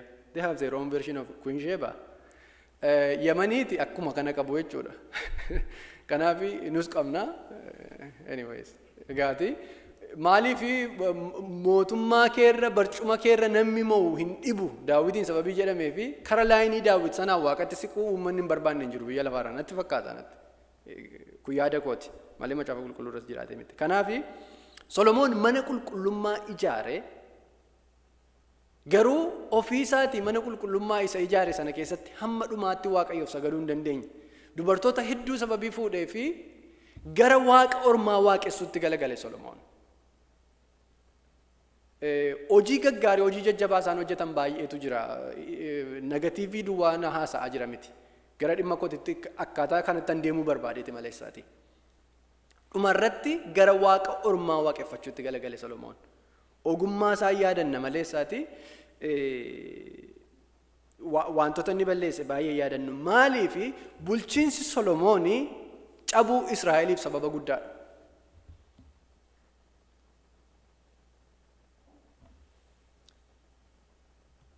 Maaliif sababa ta'e isa jedhu isinitti hima daqiiqaa muraasa booddee. Kanaafi Solomoon mana qulqullummaa ijaaree infraastiraakcharii biyya sanaa baay'ee didiriirsee waan baay'ee hojjete. Yeroon isaa yeroo nagaa ture, lolli baay'een itti ka'ee isa rakkifne, garuu sababii ogummaa isaatiin, sababii jaallatamuu isaatiif, sababii populaariitii isaatii fi gara waaqa ormaa waaqessuutti deebi'ee dhuma irratti. Pointiin kooyi kana jechuu barbaade mootiin nuuf muudamu inni isaan jedhan sun hin hojjenneef badaa jechuudha barbaadeetan. Saa'ol, Daawit, Solomoon kanumadha. Sana booda gargar cabiinsatu ta'e biyya sana keessatti. Yeroo gargar cabuuti jechuudha. Yeroo darbe kutaa deengaddaa afuraffaa irratti naabiyoon ta'e shanaffaan yeroo gargar cabuuti sabni Israa'el gargar cabe. Maaltu gargar cabse? Solomoon hin du'e, ilma isaa Rehoobiyaam jedhamutu aangoo qabate dhufe. Rehoobiyaam yeroo aangoo qabachuuf jedhu Sheekemitti dhufaniitu sabni Israa'el bira dhufanii abbaan kee jedhan. Abbaan kee waanjoo nutti ulfaachise Solomoonii. Ati immoo hojii ulfaataa fi waanjoo ulfaataa abbaan kee nurra kaa'e kana nuuf salphisii nummoo siif bulla ittiin jedhe sabi dhufe. Rehoobiyaamiin. Ba'aa guddaa nu baachise Solomoon, baay'ee nu ergate, baay'ee nu rakkise sababii ta'eef. In yaadattu yoo ta'e kara Saamu'eel maal ittiin jedhe Waaqayyo? Mootii barbaaddanii mootiin kuni jedheen isin ergataa, wanjoo isin baachifataa, isin qochisiifataa, ijoollota keessan waraanatti ergaa biirimmaa hin dittiin jedhee Waaqayyo. Akkuma kana godhan jechuudha jarri kun dhufanii. Solomoonii mana qulqullummaa kanaa cal jedhee dhuma salphaatti ijaarametti humna namoota sanaan kan inni ijaarame. Isumaan ijaaramuu ture jechuu dandeessu garuu namni mootummaa Solomoon jalatti waa'ee uummataa baay'ee nageenyu waa'ee Solomoon maleessa. Kanaafan sila kanan jedhee one man showdha of agarsiisa guddaa qaba ture, celebriitii ture afaan amma siyaanaatiin jechuudha. Baay'ee Solomoon garuu uummanni isaa baay'ee hacuucamee ture jechuudha. Kanaafiti Rehoobiyaamiin dhufanii nu gargaarii jennaani guyyaa 3 booddee deebi'aa kottaattiin jedhe. Isa booda namoota gurguddaa jaarsolii walitti qabeetu akkas naan jedhan warri Israa'el maal godhu jennaani akka ittiin jedhani ati namoota kana gargaarii yooti isaan gargaartee waan isaan barbaadan gootee fi siif buluu tajaajiliidhaan isaan kan isaan jedhan jaarsoliin kan isaan jedhani servant liiderii ta'e ittiin jedhan jechuudha. Afaan isaa yoo salphifneef gargaarii uummata kanaan. Isa booda warra dargaggoota bira dhaqe dargaggoota qeerroo akka isaati bira dhaqe qeerroo miti gaa I don't know. Isaan bira maal ittiin jedhanii wanjoon abbaa keetii nutti ulfaate siin jedhanii si gaafatanii dachaan godhan immoo ittiin jedhanii abbaan koo yoonni alangaa gaanfa tokko qabuun sirreebaa ture ta'e ani immoo torbaaniin isin cagada jedhe ittiin ittiin jedhan. Waaqayyo nu haa gargaaru. Innaan sabni Israa'elii akkasii jedhe as ilaalanii achi ilaalaniiti this is where the split happened. Iddoo isaan itti gargar fottoqan adanattidha. Officially jechuudha. Guyyaa 3 booda gaafa isaan deebi'anii dhaqanii mooticha akka isaaniif dhaga'uu dide gaafa hubatan jedha. Daawitii wajjin maal walitti qabna nuuni jedhaniin.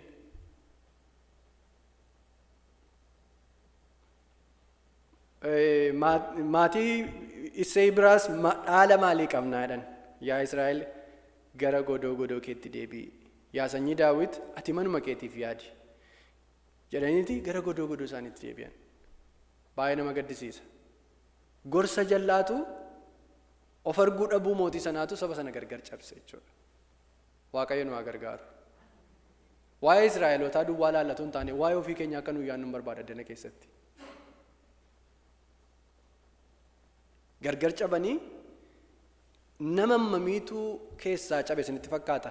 Warri 10 qomoon 10 namicha kana dhiisanii biraa soqqan. Rehoobiyaam ijiniin kan hafe maatii Benjamin and Juuda isaan lamaan duwwaatu hafe warri 10 warri gara kaabaa jiranii nagaatti jedhanii soqqaniitu gurbaa biyya baqaa Ijiptiin jiru tokko Yerobiyaam kan jedhamu tokko waamanii nu geggeessatti ittiin jedhanii. Yerobiyaam kun immoo yeroo dhufu nuuni Yerusaalemiin nannee waaqeffannoo hedheetu iddoo lamatti mana sagadaa bane dhaqee. Mana sagadaa sana yeroo banu immoo mana sagadaa sana keessatti dibicha warqee irraa hojjetame tolcheetu Israa'el waaqni keessa kanadha sagadiif jedheen. Yaadattu isa Aaroon godhe karaatti yeroo ol ba'aa turan sana. Kunoo isatu dhufe kanadha waaqni keenya biyya Gibxii si baase sagadii fi maal abbaa isheetti nuuni eenyuun gadi taanee Yerusaalemiin nannee sagadna jedheen. Poolotikaadhaan gargar cabanii amantiidhaan gargar cabanii jechuudha. Waaqayyo Yerobi'aamiin deebisuudhaaf raajiitti ergee yaalii godhe iddoo aarsaatti dubbate iddoo aarsaa kana gargar cabdatti jedhetti dubbate Waaqayyo hin dhageenye. Kanaaf dubbii koo fixaan jira daqiiqa 10 naaf kana booda. Warri 10 suni the lost tribe of Israel warri jedhamanii isaan kanadha. Israa'elootiin ni nuun jennu kana jechuudha. Sagalee Waaqayyoo kan inni dubbatu waa'ee Yihuudaati. Ishee gartuu qomoo nama lama sana duwwaa the minority warra bicuu warra xiqqoo sana duukaa bu'e yaadni Waaqayyoo. Warri 10 cabanii mootummaa ofii isaanii ijaarratan mana sagadaa ofii isaanii ijaarratanii waaqa tolfamaa waaqessuu jalqabanii isa booda hin booji'amanii isa boojuutti galan immoo hin faffaca'anii lammata deebi'anii iyyuu hin argamne jedhama. Seenaa Israa'el yoo dubbiftanii fi the lost tribe warri nuun jennu warra kana jechuudha. 12 keessaati 10 yoo bade harka meeqa jechuudha? Dhibbatti yoo deebifne meeqa dhee yoo nama herrega danda'u jamaa? Ariifadhaa kaa obbo Daannoo? 80? 10 keessaa 8 yoo ta'edha kan 80 caalalaan jedha. Maal jamaa namni herrega danda'u hin jiru? Daawit fiiziksiin akkam? 90? Okay. 80% dha? Obbo Daannoon barsiisaa herregaa ta'an jiran deebisuu jala mannaa isaan 25 jedhanii yoo buradhaan an ofii koo herregatti cimaa miti sababiin ta'eef. Maal jechuun barbaade yaadattu gaafa Iyyaasuun nama 12 erge Museen namoota 12 sanaa erge nama meeqa duwwaatu poozitiivii haasaa ture achi keessaa? 2. Iyyaasuuf Kaaleb duwwaatu biyya Waaqayyo nuuf kenne kanatti itti galla jedhanii haasa'u turan. Addeenatti immoo sabni Waaqayyo wajjiniin ciniinnatee hafe gartuu 2 duwwaadha qomoo 2 duwwaadha. Waaqayyo si'a baay'ee maajoritiidhaan hin hojjetu kan nama ajaa'ibu. Warra muraasa isa ciniinnate isa duukaa hafu duwwaa yaada isaatu duukaa ta'e addeenatti warra kana duukaa akeeka Waaqayyootu duukaa jira ture Yihuudaa duukaa. Kanaafi macaafa seenaa baraa keessatti deebi'ee dhaqeeni kutaa poointii gosa dhumarra jiran gargar cabu achii booji'amuu fi gara biyyaatti deebifamuu seedu sana gabaabaatti dubbiseen xumura haasaa koo isa sarraa fi barumsa dhookan biraa barannaa jechuudha. Erga warri 10 kuni achumaan faca'anii badaniin isiniin jedhe. Warri hafee mana Beniyaamiif Yihuudaa rakkina yeroo dheeraa booda hin booji'aman isaaniin eenyutu isaaniin booji'a? Mootiin Naabuqaadnezartu isaan booji'a jechuudha. Macaafa seenaa baraa isa lammaffaa boqonnaa 36 lakkoofsa 15 kaasee isa jiruun dubbisa. Mina dhaggeeffadhaa sirriitti. Seenaan kun baay'ee ajaa'ibadha. Yerusaalem kufuu ishee jedha. Waaqayyoonni abboota isaanii saba isaatiif mana qulqullummaa isaatiif waan ho'eef si'a baay'ee ergamoota isaa gara isaaniitti ergee isaan akeekkachiisee ture. Isaan garuu ergamoota Waaqayyootti hin ga'isan, dubbii Waaqayyoo hin tuffatan, raajota isaatis hin qoosan. Kanaaf dheekkamsi Waaqayyoo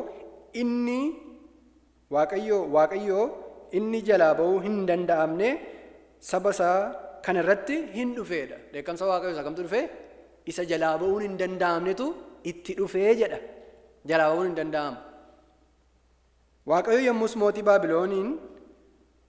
Baabiloon isaanitti hin kaase. Yeroon kun yeroo booji'amuutu dhufaa jira jechuudha. Isaan immoo dargaggoota isaanii iddoo qulqullaa'aa isaaniitti billaadhaan ajjeese. Inni immoo jedha. Ijoollota dhiiraa fi ijoollota durbaa warra dulloomanii fi warra lafa guran hundumaafis garaa hin laafne. Hunduma isaanii Waaqayyo harka mootii Baabiloon kanatti dabarsee kenne. Yommus mootichi mana qulqullummaa keessaa mi'a gurguddaa fi mi'a xixinnaa akkasumas qabeenya mana qulqullummaa fi mana mootummaa qabeenya hojjettoota mootichaa warra gurguddootaa hundumaa fudhatee Baabiloon biyya sanatti ingalee jedha. Waggaa 70 achitti dabarsan dhaqanii. Sabni erga gargar cabee, erga gargar faca'ee, erga wal danda'uu dadhabee, erga walii obsuu dadhabeeti booji'amuun isaan oolu. Hin booji'aman. Waggaa 70 addanitti dabarsan.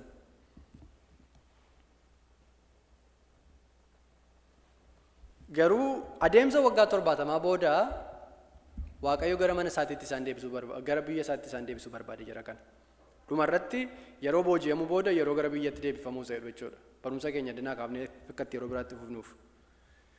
Kutaama kanaa lakkoofsa 22 irraa kaasee immoo dhaqee dubbisaan. Dubbiin Waaqayyoo inni karaa Ermiyaas raajichaa dubbate akka raawwatamutti Qiiros mootiin Faares mo'ee waggaa tokkoffaatti Waaqayyo yaada Qiiros mootii Faares in kaase.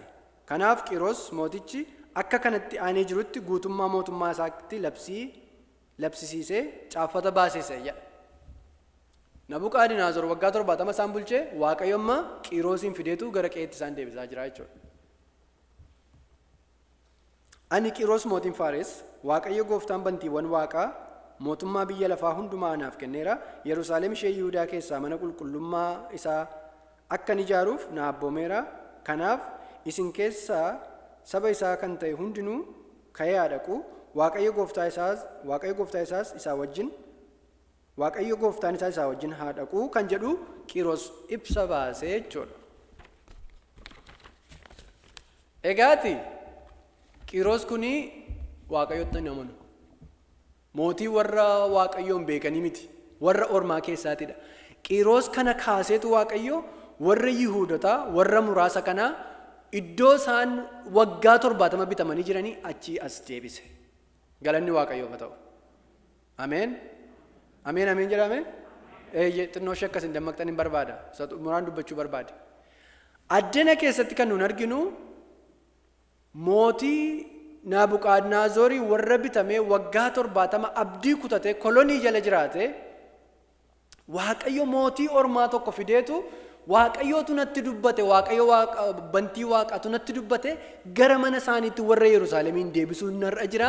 Manni qulqullummaa akka inni dhaqee ijaaramuu fi irratti hojjechuun qabaa. Dirqama kooti kunii jedhee Waaqayyo hojii hojjete.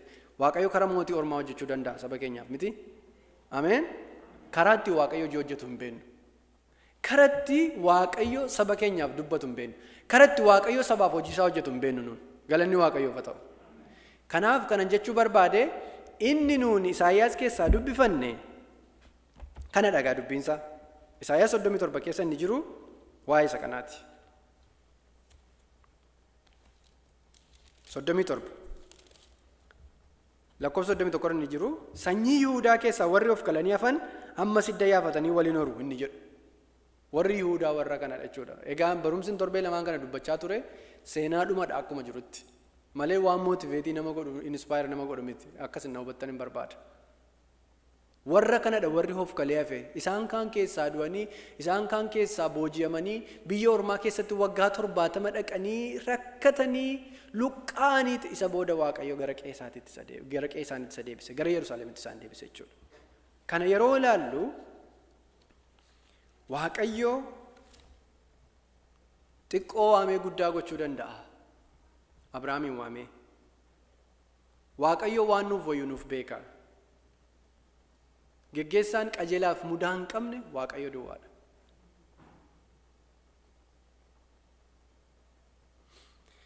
Dhumarratti Waaqayyo ulfina isaaf jedhee deebisee nu ijaara. Abboommii isaa wajjin yoo adeemneef ulfina isaaf jedhee maqaa isaaf jedhee deebisee nu ijaara. Kanaaf namni Oromoo ta'e yeroo ammaa kana caalaatti yeroo itti dukkanaa'u jiran natti hin fakkaatu. Scary time yeroo ammaa saba keenyaaf jechuudha. Yeroo baay'ee sodaachisaadha. Yeroo baay'ee dukkana fakkaatudha. As ilaallee achi ilaallee political calculation hojjennee yeroo nuti badaa nutti hin fakkaannedha. Waaqayyo garuu nu wajjiniin jira. Waaqayyo garuu nu wajjiniin jira. Waaqayyo garuu nu yaadachuudhaaf karaa nuun hin beekne hojii hojjetee fiixaan nuuf baasuudhaaf nu wajjiniin jira Waaqayyo. Eeyyee. Dhugaa amma qabannee adeemnutti amma harki Waaqayyo nu wajjiniin jirutti amma sagalee Waaqayyo nu wajjiniin jirutti amma faana Waaqayyo duukaa deemaa jirutti sodaachuun nuuf hin ta'u takkumayyuu abdii kutachuun nuuf hin ta'u akka abdiin keenya haara'u akka hafuurri keenya haara'uun barbaadaan Yeroo hundumaa Waaqayyo saba keenyaa wajjiniin jira. Qajeelummaa gaafa nuun hojjennu, dhugaa duukaa gaafa nuun boonu, gad of deebisuu duukaa gaafa nuun boonu. Gaafa nuun wal dhaga'uu dadhabnee wal nyaannu innis konsikwensii qaba. Akkuma sada darbee keessatti dubbadhe jechuudha. Garuu Waaqayyo yeroo hundumaa saba isaa geggeessee bu'aa bayii keessa qaxxaamursiisee manatti deebisee galcha. Ol kaanee Waaqayyoon kadhanna.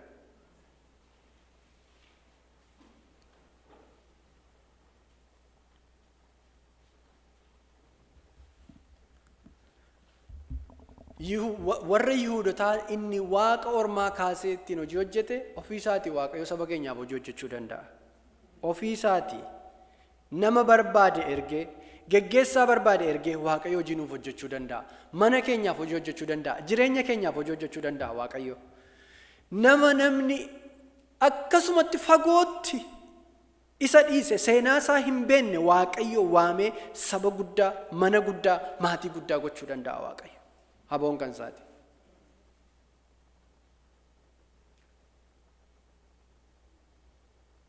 Kun darbamee seenaa ta'ee odeeffamaa borii. Seenaa ta'ee odeeffamaa borii. Kun hin darbama jennume haalli saba keenya keessa jiru, haalli yaaddoon sodaachisaa nuun keessa jiru kun hin darbama jennu galanni Waaqayyoof haa ta'u. Bo'oo lama duwwaadha sababii ta'e faarfannaa kana waliin faarfachuu dandeenya. Kun darbamee seenaa ta'ee odeeffamaa borii. Seenaa ta'ee odeeffamaa borii. Kan nu gargaaru olii dhufaa keenya. Olii dhufaa keenya. Olii dhufaa inni nu furu. Inni nu furu samii dhufaa keenya, samii dhufaa keenya, samii dhufaa kan nu gargaaru olii dhufaa keenya, olii dhufaa keenya, olii dhufaa inni nu furu samii dhufaa keenya. Samii dhufaa keenya, samii dhufaa. Irra deebiname kun darbamee seenaa ta'ee odeeffamaa borii. Seenaa ta'ee odeeffamaa borii. Mee kun hin darbamaa? Kun darbamee seenaa ta'ee odeeffamaa borii. Kun darbamee. Kun darbamee seenaa ta'ee odeeffamaa borii. Kan nu gargaaru, kan nu gargaaru olii dhufaa keenya, olii dhufaa keenya, olii dhufaa inni nu furu. Inni nu furu samii dhufaa keenya, samii dhufaa keenya, samii dhufaa. Kan nu gargaaru olii dhufame. Kan nu gargaaru olii dhufaa keenya, olii dhufaa keenya, olii dhufaa. Inni nu furu samii dhufaa keenya, samii dhufaa keenya, samii dhufaa. Galanni Waaqayyoof haa ta'u. Waa'ee saba keenyaa fi Waaqayyo akka inni nu wajjiniin jiranii shakkii tokko hin qabu. Waaqayyo dukkana kana keessa nu dabarsa. Ameen. Waaqayyo yeroo dukkanaa keessa nu dabarsa. Ameen. Waaqayyo yeroo wal irratti ka'u, yeroo wal gargaaruu dadhabu, yeroo balbala walitti cufu, yeroo mana hidhaatti wal darbachuu, yeroo eeboo walitti darbachuu kana keessa Waaqayyo nu dabarsa. Galanni Waaqayyoof haa ta'u. Abdiin keenya inni hangafaa Waaqayyoodha. Sabni Israa'el wanta inni godhe ofii isaa amanate, mootii isaa amanate, anatu hojjeta jechuu barbaade. Anaaf isintu hojjeta miti, Waaqayyoon hojjeta waa'ee keenya. Ameen. Galanni Gooftaaf haa ta'u. Nus hojjechuu qabna eeyyee. Garuu Waaqayyo isanni hojjetu nuun hojjechuu hin dandeenyu. Garuu Waaqayyo isanni fiixaan nuuf baasu nuun waan tokko illee gochuu hin dandeenyu. Lubni wanti mun dhufanii waa'ee saba keenyaaf akka isaan Waaqayyoon kadhatan hin barbaada. Itti fufnee hin kadhanne yeroo kan biraa garuu amma addumatti Waaqayyo yeroo nuun abdii kutannaa nutti fakkaatu keessatti, yeroo dukkana nutti fakkaatu keessatti Waaqayyo akka deebisee saba kana fidee ijaare dhaabe Israa'eloota irra yoo ilaaltan mana isaaniif Waaqayyo kenne, Waaqayyo akka kana caalaatti akka inni saba keenyaaf hojii hojjetuuf Waaqayyoon akka isaan nuu kadhataniin afeera.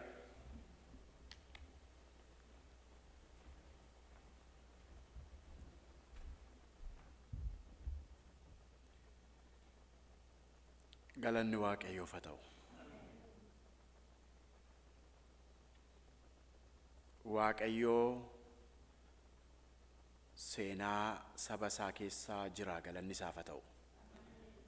Asaffaan waanuma seenaa duwwaa nutti dubbataa jiru nutti fakkaachuu danda'a. Garuu seenaa Waaqayyo keessa jirudha. Waaqayyo seenaa keessa jira. Ofuma isaatii fedhii isaatiin Waaqayyo seenaa hojjetee, seenaa namaa hojjetee, seenaa namaa keessa immoo jira. Seenaan Waaqayyo keessa hin jirre hin jiru. Sabatu Waaqayyoon wal'aala malee, obbiratti dagata malee, jiraachuusaa dagata malee, Waaqayyo seenaa keessa jira. Booji'amuu isaanii keessa jira, boojuudhaa ba'uu isaanii keessa jira. Waaqayyo waan hundumaa keessa jira.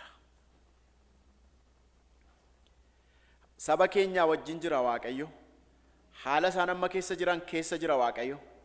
Wanta amma ta'aa jiru seenaa isa darbes seenaa isa ammaas Waaqayyo keessa jira. Inni sabi keenya, biyyi keenya namooti persentii 90 ol ta'antu Waaqayyotti amanu. Amantii garagaraatiin amantii hordofu, amantaa garagaraa hordofu, uumaan jira jedhanii hordofu, amanu. Sabi keenya immoo Waaqayyotti amana. Amma yeroo isaan rakkatanu, amma yeroo isaan miidhaman, amma yeroo jireenyi itti ulfaatu, amma yeroo ari'ataman, yeroo maqaan balleeffamu, yeroo hidhaman, yeroo gidirfamanii Waaqayyotu nu dhiise jennee yaaduu dandeenya. Waaqayyo seenaa saba kanaa keessa jira. Ari'atamuu isaaniitti, mirga argachuu isaaniitti, booji'amuu isaaniitti, boojuudhaa ba'uu isaaniitti akkuma Israa'elii wajjin ture, Yihuudotaa wajjin akka ture, Waaqayyo haala hundumaa keessatti saba keenyaa wajjin jira. Maqaan Waaqayyoo ulfaatu. Kanaaf yommuu Waaqayyoon kadhannu wanta Waaqayyoon beekne, wanta Waaqayyoon argine dhageessifnatu hin taane, Waaqayyo isa achi keessa jiru, isa nu caalaa saba sanatti aanu, isa seenaa sana keessa jiru, isa wanta achi keessatti ta'u hundumaa argu, Waaqayyo akka inni saba isaa gargaaru, akka sabi isaa badiisarraa hafu, dhiphinarraa, yaaddoorraa, dhiphinarraa, balleeffamuurraa akka sabni isaa hafu, Waaqayyo isa oduu gaarii nama dhageessisuu danda'u kadhanna. Namni ilaalcha garagaraa qabaachuu danda'a. Yaada siyaasaa garagaraa qabaachuu danda'a. Garuu dirreen siyaasni hundinuutti wal dorgomu hawaasa irratti gati ta'eef Waaqayyo hawaasa akka gargaaru akka oolchu Waaqayyoon kadhanna. Maqaan kee bara baraan haa ulfaatu. Maqaan kee bara baraan haa eebbifamu. Ati danda'aadha. Ati jiraataadha.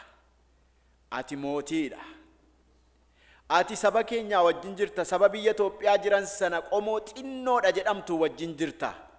Uumaa harka keetiiti jarri, bifa kee qabu jarri, akka bifa Waaqayyootti kan uumamani, qomoo nama hundumaati.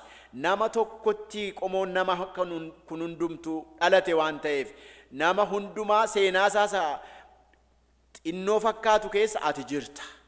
Warra seenaan isaanii seenaa saba hundumaarra caalaa sitti hidhatee waan jiru fakkaatu keessa ammuma seenaa warra gara gadii kaa'amanii keessa jirtu duwwaadhatu jirta. Akka ilaalcha isaaniitti warra kaan caalaa gidduu isaanii jirta miti. Ati saba hundumaa gidduu jirta. Ammuma warra Hamar gidduu jirtu, Oromoo gidduu jirta.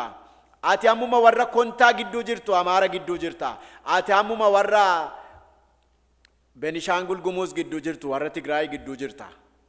Walin caalchiftu seenaa sabaa gidduu jirtaati. Kan kee loogiin qabu argamuun kee namoonni hundinuu akka bifa keetti uumamani. Kanaaf si kadhanna biyya keenya ilaali. Kanaaf si kadhannaa saba keenya ilaali.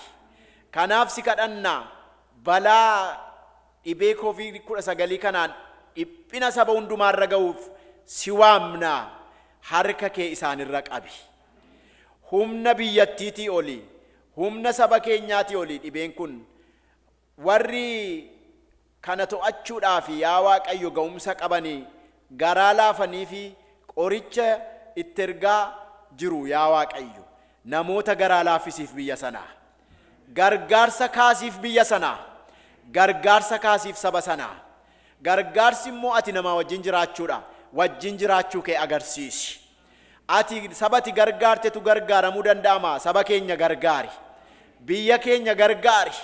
Saba Oromoo qotachuu, soqachuu, isa qotate galfachuu dadhabee fi yaa Waaqayyo ati argamiiti gargaarsa kaasiif. Ituu lafa gaarii qabanii, ituu naannoo gaarii qabanii, ituu bishaan qabanii, nagaa warra dhabanii saba keenyaaf nagaa kee buusi. Wanta warri siyaasa geggeessan jedhanitu hin taane, wanta sabaaf ta'u situ beeka. Wanta nuyi jennutu hin taane, wanta saba sana gargaaru situ beeka. Gargaarsa kee saba keenyaaf ergi. Gargaarsa kee saba dhiphataa jiru biyya sana jiran hundumaaf ergi. Gargaarsa kee namoota gargaarsa Waaqayyoo isa hundumaarra caalaa nama fayyisu barbaadaniif ergi. Yaa Waaqayyo, dogoggora mootiitiin sabni Israa'el gargar qoodamani. Garri caalaan kakuusaa dhiisee deeme. Saba isaatti cite duwwaatu hin taane sitti citee deeme. Waaqa gara biraa duukaa bu'e. Dogoggora mootiitiin, dogoggora geggeessaatiin, dogoggora moototaatiin sabi keenya iddoo baay'eetti gargar citanii jiru. Yaa Waaqayyo si kadhanna. Yaada gaarii isaan keessa kaa'i. Yaa Gooftaa, Ermiyaasiin, Isqeeliin yaa mucaa namaa lafeen gogaan kun dhugumaan deebi'ee jiraataa ree jettee gaafatte. Yaa Waaqayyo Gooftaa situ beeka jedhe. Ati garuu akka inni itti deebi'ee jiraatu waan beektuuf hafuura irratti hafuura gara bitaa gara kaabaa gara kibbaa irratti raajii dubbadhu, kottuu lafee gogaa kanatti gali jedhi abboomi jedhe.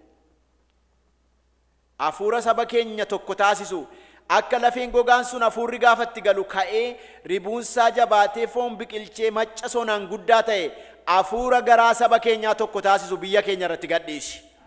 Hafuura garaa Oromoo tokko taasisu geggeessitoota paartilee gara garaa irratti gadhiisi. Ajandaa siyaasa isaaniitu hin taane ajandaa sabaa, ajandaa dhala namaa biyya sana keessa jiru ilaalanii saba biyya sana keessaa ajjeefamaa du'aa gidirfamaa jiru ilaalanii yaada kee akka fudhatan gargaari. Yaada kootu caala jechuu dhiisanii yaada kee akka fudhatan gargaari. Yaada Waaqayyoo akka dhagaan gargaari.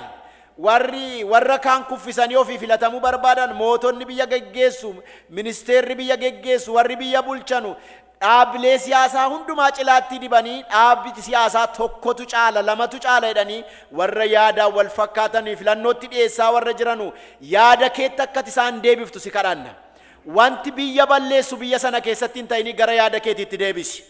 Filannoon isaan itti adeeman kan waraana dagaagsu, kan lola dagaagsu, kan ollaa ofii ajjeesuu fidu, kan wal fixuu fidutu hin taane filannoon kan kee biyya sanaaf haa ta'u. Filannoon kan kee saba sanaaf haa ta'u.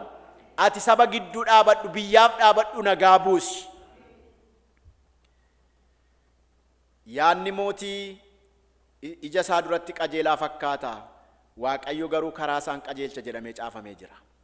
Yaanni namaa karaa isaatti qajeelaa fakkaata. Ati yaada garaa namaa geeddarta. Yaada garaa warra biyya bulchanuu, warra aangoo qabanii yaada garaa isaanii geeddari.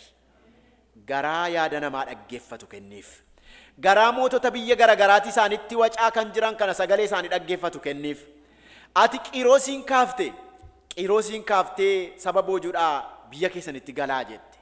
Yaa Waaqayyo biyya ormaatii biyya garagaraati sabooti namooti akeekkachiisa gorsa kennanu akka dhaga'amaniif yaa Waaqayyo biyya sanaaf birmadhu. Paarlaamaa biyya sanaatti dubbadhu. Piraayim ministeerii biyya sanaatti dubbadhu. Geggeessitoota gandaatti dubbadhu. Warra yaa Waaqayyo aanaarra jiran warra godinarra jiranitti dubbadhu. Iree mataa isaaniitu hin taane, jireenya isaaniitu hin taane, yaa Waaqayyo iree sabaa akka hin balleessine akka hin mancaafneef yaadanii akka hojjetan isaan gargaari. Kana waan gootuuf galanni siif haa ta'u. Maqaan kee bara baraan haa eebbifamu. Maqaa gooftaa keenya Yesuus Kiristoosiin si kadhanna. Ameen. Kadhata gooftaan keenya nu barsiise walii wajjiniin in kadhanna. Yaa abbaa keenya waaqarra kan jiraattu, maqaan kee haa qulqullaa'u, mootummaan kee haa dhufu, jaalalli kee waaqarratti akkuma ta'e akkanumas lafarratti haa ta'u. Kan nu ga'u buddeena keenya har'aa nuuf kenni, yakka keenyas nuuf dhiisi, nus immoo kan nu yakka nuuf akkuma dhiifnu qoramatti nun galchin, hamaa nu oolchi malee mootummaan kan keetiyoo, humnis galannis baruma baraan. Ameen. Waaqayyoon galateeffannaa, Waaqayyoof galanni haa ta'u. Hallelujah, hallelujah, hallelujah. Garaa keessan gara Waaqayyootti ol fudhadhaa, eebba fudhadhaa. Waaqayyo isin haa eebbisu, isin haa eegus. Waaqayyo fuula isaa isiniif haa ibsu, isinitti haa araaramus. Waaqayyo fuula isaa gara keessanitti haa deebisu, nagaas isiniif haa kennu. Maqaa Abbaatti, kan Ilmaatti, kan Hafuura Qulqulluu Waaqayyo tokko. Ameen. Ameen.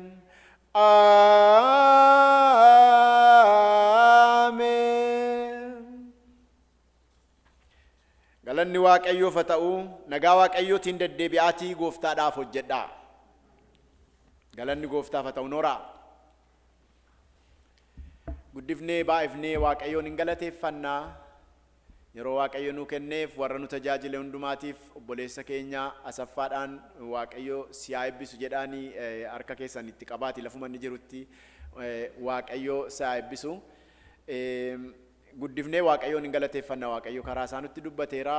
Barumsa kanarratti ji'a sadiini akkuma kana mata duree keenyatti deebinaa. Ji'a sadii har'aa immoo mata duree keenya kanatti deebinee mata dureedhuma kanarratti kutaadhuma macaafa kanarratti barumsatti fufuu baranna jechuudha. Galma Asteer Gannoo keessatti akka walirraa fageenya keenya eeggannee buna dhunutti nu qajeelchaniiru obbo Daannoon faan warri bulchiinsi waldaa wajjin ta'anii. Kanaaf gara galma Asteer Gannoo dhattanii walirraa eegtanii yoo nama bira taa'uun sin hin barbaachifnes kophaa keessan teessanii gamatti taasisuu hin dandeessu. Warri mana jirtan immoo achumatti buna danfifadhaatii walirraa fageenya keessan eeggataa buna keessan dhugaa isiniin jenna. Nagaa Waaqayyo isiniif haa ta'u. Faarfannaa Daawit irra nuu kaa'u jira natti fakkaata. Yeroo eebbaa qabaadhaa mana nagaatti galaa.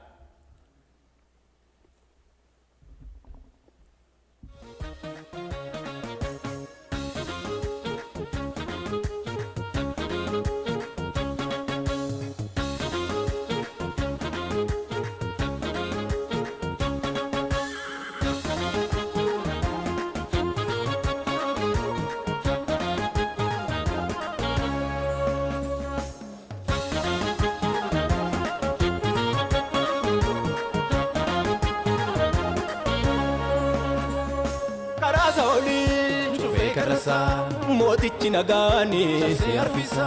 Karaa saolii cufee karasaa. Mootichi nagaani si arfisa. Qarrifa du'aa doomsee karasaa. Isaan dhugaadhu doomsee manasaa. Qarrifa du'aa doomsee karasaa. Isaan dhugaadhu doomsee manasaa. Osoo nagaadhu diinni koo. Namilik sera Yesus ko, oso nagadu diinni ko. Namilik sera Yesus ko. Ofisa lole anamosisi talaya du'a dabarsi. Ofisa lole anamosisi talaya du'a dabarsi. Ofisa lole anamosisi talaya du'a dabarsi. Ofisa lole anamosisi talaya du'a dabarsi. Talaya du'a dabarsi. Talaya du'a dabarsi. talayadua talayadua talayadua talayadua talayadua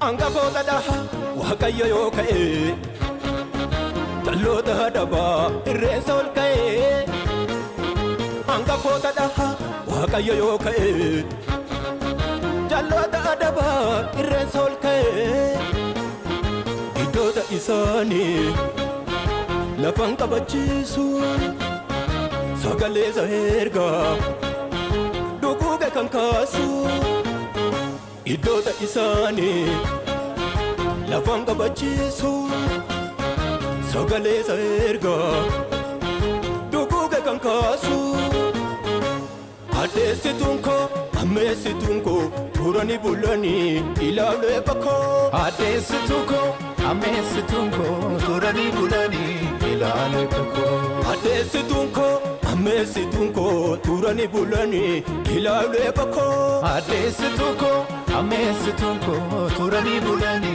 ilale bako Ofisalole Anamosisi talayadua Nadabarsi Ofisalole Anamosisi talayadua Nadabarsi Ofisa lole Anamosisi Talayadua Nadabarsi Ofisa lole Anamosisi Talayadua Nadabarsi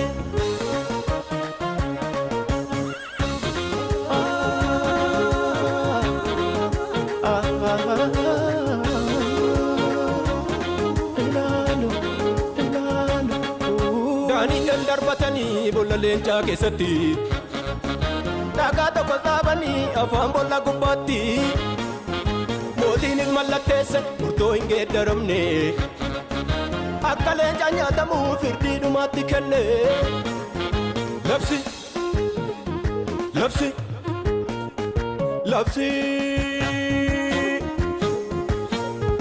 Waaqayyo gidduu galle murtoon akka diigamu goofticha wajjin jira namni kakuu nyaatamu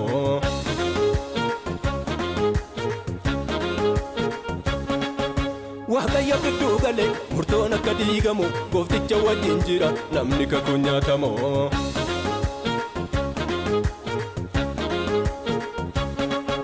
Nyaatamu Namni kakuu nyaatamu nyaatamu Namni kakuu nyaatamu nyaatamu Namni kakuu nyaatamu